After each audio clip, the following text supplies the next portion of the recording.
Berikut adalah kata-kata Ka'ab bin Malik kepada Rasulullah sallallahu alaihi wasallam menatijahkan kejujuran hatinya. Wallahi law jalastu 'inda ghairika min ahli dunya la ra'aitu an sa'ahruju min sahatihi bi'uzrin wa laqad a'titu jadala walakinni wallahi laqad 'alimtu la in haddathtuka al-yawma hadithan 'alayya wa la in haddathtuka hadithi sidqin tajidu 'alayya fihi inni la arju fihi 'afwa Allah la wallahi ma kana li min 'uzrin wallahu ma kuntu qattu aqwa wala aysara minni hina tahallaftu anka.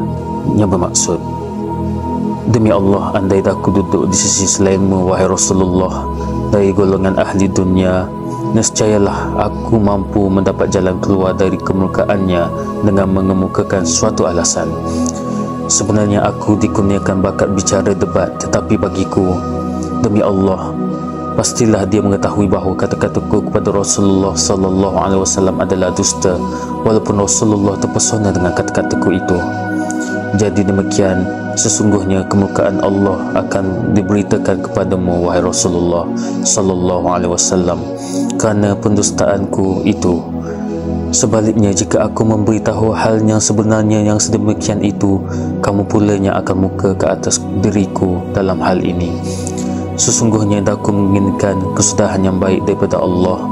Demi Allah, aku tiada sebarang uzur sedikit pun sehingga tidak mengikuti peperangan itu. Demi Allah, sama sekali aku belum merasakan lebih kuat dan lebih ringan untuk mengikutinya, yakni di waktu aku melucutkan diri dari menyertai Rasulullah sallallahu alaihi wasallam sehingga tidak ikut berangkat ke Tabuk.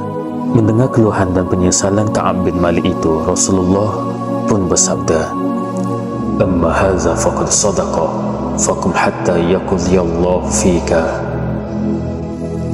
Yang bermaksud sabda Nabi tentang orang ini, dia berbicara benar, yakni tidak berdusta. Sekarang bolehlah engkau pergi sehingga Allah memutuskan suatu hukuman tentang dirimu. Kesalahan Ka'ab bin Malik, Murarah bin Rabi' dan Hilal bin Umayyah tidaklah begitu serius seperti pengkhianatan yang boleh mengakibatkan tentera Islam berpaling tadah atau murtad. Rombongan Islam pergi ke Tabuk pun sudah sangat ramai, lagi pula pertempuran sebenarnya tidak berlaku menghadapi Rom.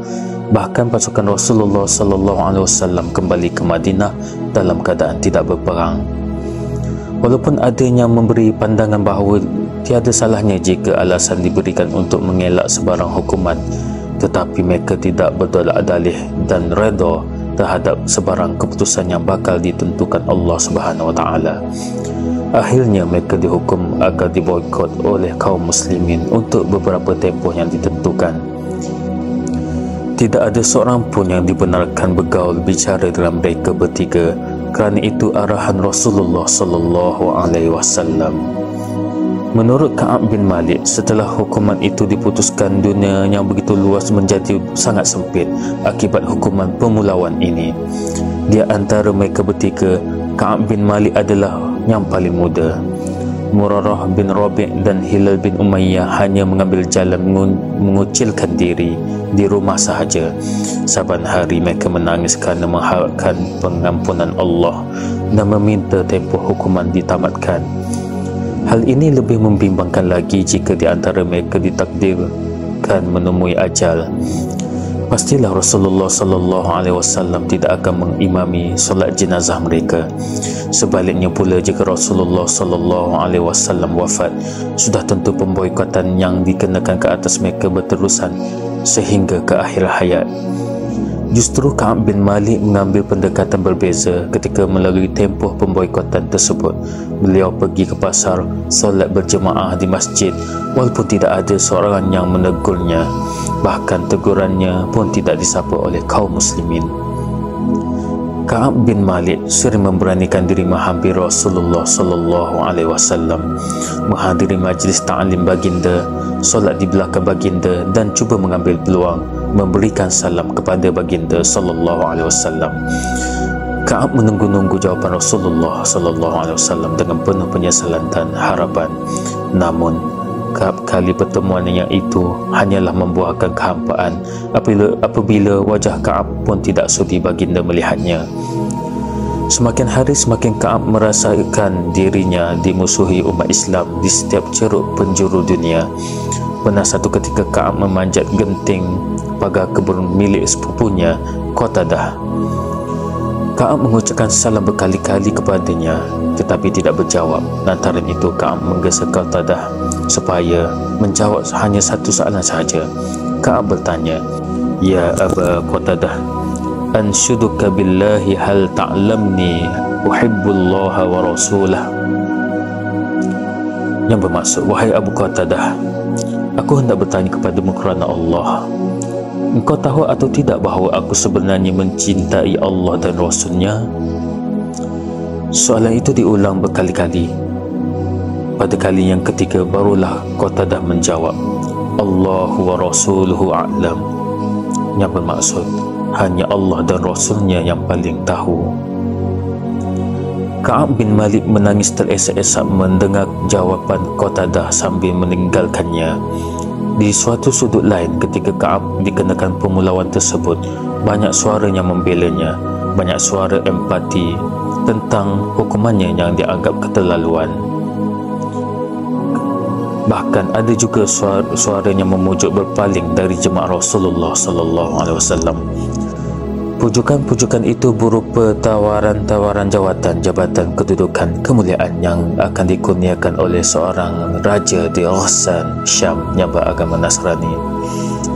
Dari kejauhan Syam, mereka turut menyedari hukuman pemboikotan yang dikenakan terhadap Ka'ab bin Malik, sedangkan potensinya tidak harus disia-siakan. Ka'ab dianggap memiliki ketokohan dan daya tarikan yang kuat, pengaruh yang hebat dan mampu memenuhi kepentingan sesiapa pun yang diinginkan oleh pihak lain terhadapnya. Beberapa orang pemuda dari Syam telah menyampaikan sepucuk surat kepada Ka'ab bin Malik dari Raja Kerajaan Ghassanid.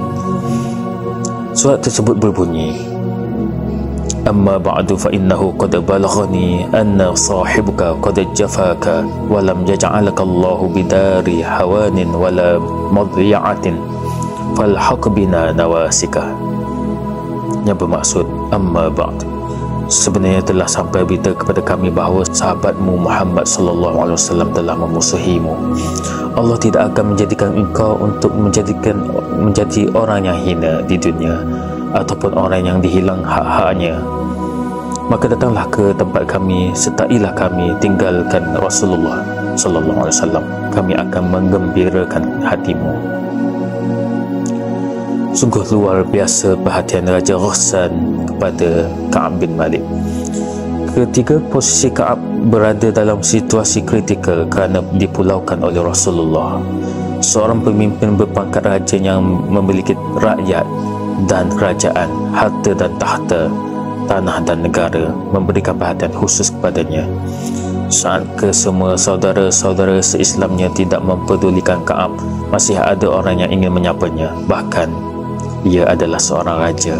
Namun muncullah yang mendapat surat itu Ka'ab bin Malik, seorang mujahid yang hebat. Ka'ab bukan orang yang mudah dipujuk rayu. Ka'ab bukan orang yang mudah diajak melakukan pembangkangan terhadap kepimpinan Rasulullah sallallahu alaihi wasallam.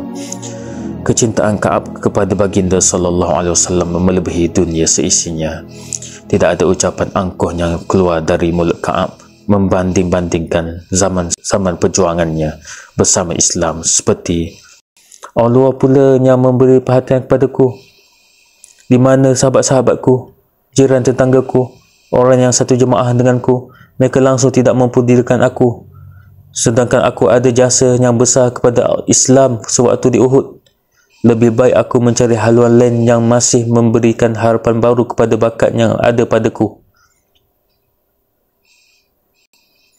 Tidak ada garis kalimat seperti itu yang tercetus dari mulut Ka'ab bin Malik. Beliau menyadari surat Raja Ghassan itu adalah ujian berikutnya yang harus dihadapinya dengan penuh kesedaran dan kefahaman. Adapun matlamat dunia dan akhirat yang diinginkannya adalah keredaan Allah dan Rasulnya.